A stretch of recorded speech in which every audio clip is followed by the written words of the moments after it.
नमस्कार, आप देख रहे हैं नेक्स्ट नई आवाज। मैं हूं आपके साथ सिराज। दिल्ली में इस वक्त सांस लेना मुश्किल हो चुका है।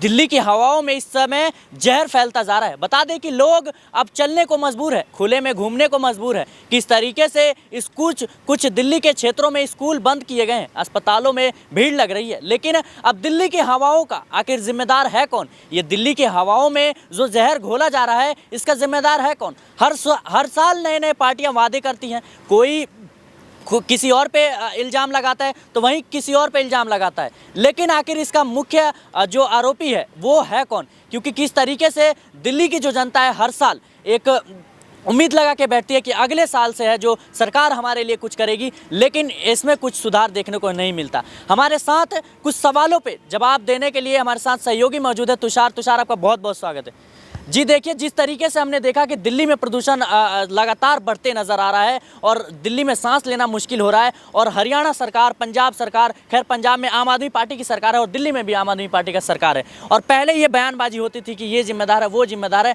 असली जिम्मेदार इस जहर फैलाने का है कौन? देखिए, असली जिम्मेदार की अगर बात करी जाए तो सरकार भी इसमें जिम्मेदार है, और मुझे लगता है हम लोग भी उतने ही जिम्मेदार हैं, क्योंकि सरकार का यहाँ पर जो काम है वो कहीं ना कहीं सरकार करती हुई नहीं दिखाई दे रही है। और ये सरकार की, मैं सिर्फ राज्य की बात या केंद्र की बात नहीं कर रहा हूँ, मैं सभी सरकारों की बात कर रहा हूँ, क्योंकि राज्य सरकार का जो काम है वो राज्य को करना चाहिए और केंद्र सरकार का जो काम है वो केंद्र को करना चाहिए। अब यहाँ पर होता क्या है हमारे देश में? देखिए, दिल्ली एक ऐसा राज्य है, दिल्ली कैपिटल है ना, ये कैपिटल मानी जाती है भारत की, इंडिया की कैपिटल है, और इस कैपिटल को यहाँ पर गैस का चैम्बर अब बन चुका है। मतलब यहाँ पर रोज जो है लोग हवा नहीं ले रहे हैं, प्रदूषण अपने अंदर ले रहे हैं, और वो जो पॉल्यूशन है वो लोगों की जो लाइफ स्पैन है उसको कहीं ना कहीं कम कर रहा है, और इस लाइफ स्पैन कम करने के पीछे लोगों की भी उतनी जिम्मेदारी है, लेकिन सरकार की सबसे ज्यादा जिम्मेदारी है। सरकार यहाँ क्या कर रही है? एक सरकार दूसरी को आरोप ठहराती है, दूसरी सरकार पहली को। तो ये जो ब्लेम गेम चल रहा है, अगर हम ब्लेम गेम से बाहर निकलेंगे तब जाकर कुछ होगा। पहले अरविंद केजरीवाल कहते थे कि पंजाब से आ रहा है, पंजाब में परालियां जलती हैं, वहां जलता है, ये जलता। आज है वहां पर उनकी सरकार है,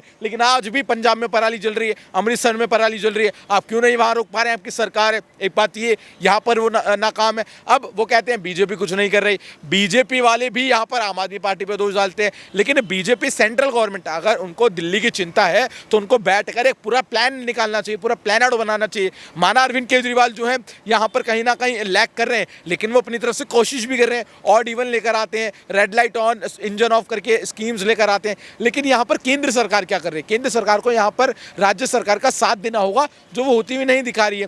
बात हो गई सरकार की, बात करें आम लोगों की। हम आम लोग क्या कर रहे हैं? हम आम लोगों को अगर घर से निकलकर 500 मीटर भी जाना होता है तो हम अपनी स्कूटी, बाइक, गाड़ी निकाल लेते हैं। आप सोच रहे होंगे इसमें क्या बड़ी बात है? इससे भी पॉल्यूशन फैलता है।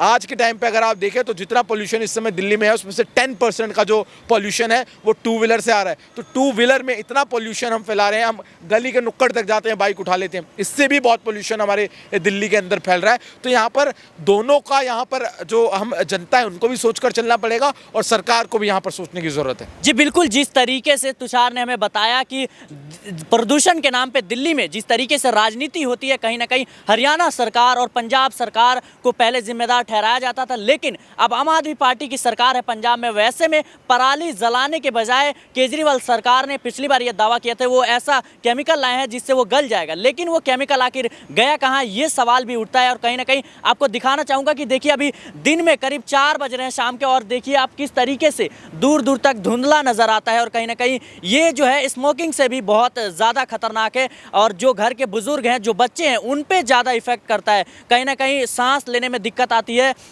और जो जितनी ज़्यादा जो सिगरेट वगैरह पीते हैं, स्मोकिंग करते हैं, उससे बहुत ज़्यादा खतरनाक है। आप देख सकते हैं कि स्कूल भी इस वक्त जो है बंद हो चुका है, लेकिन जिस तरीके से राजनीति है इस देश में पॉल्यूशन के बिहाफ पे, कहीं ना कहीं ये दर्शाता है कि ये राजनीति के चलते जो आम लोग हैं, जो आम जनता है, वो इसका शिकार होते जा रही है, और इसका परिणाम जो है बुरा पड़ने को मिल रहा है। खैर, हमें जो है, हमें उठकर सरकारों के भरोसे ना रहकर ज़्यादा हमें भी कुछ स्टैंड लेना चाहिए। जिस तरीके से अगर ज़्यादा ज़रूरी ना हो तो अपने गाड़ियों का जो है उपयोग ना करें, और खासकर बस, जो सरकारी वाहन है, उसका उपयोग करें, जिससे रोड पे जो है कम गाड़ी आए और कम धुआं हो, और जिससे पोल्यूशन में थोड़ा कमी नज़र आए। लेकिन जिस तरीके से आप देख सकते हैं काफ़ी ज़्यादा है, और बाहर कम निकले, खासकर मास्क लगा के निकले इस वक्त, और बच्चों पे और बुजुर्गों पे ज़्यादा ध्यान दें। फिलहाल के लिए इस खबर में इतना ही। आप देखते रहें नेक्स्ट नाइन आवाज़।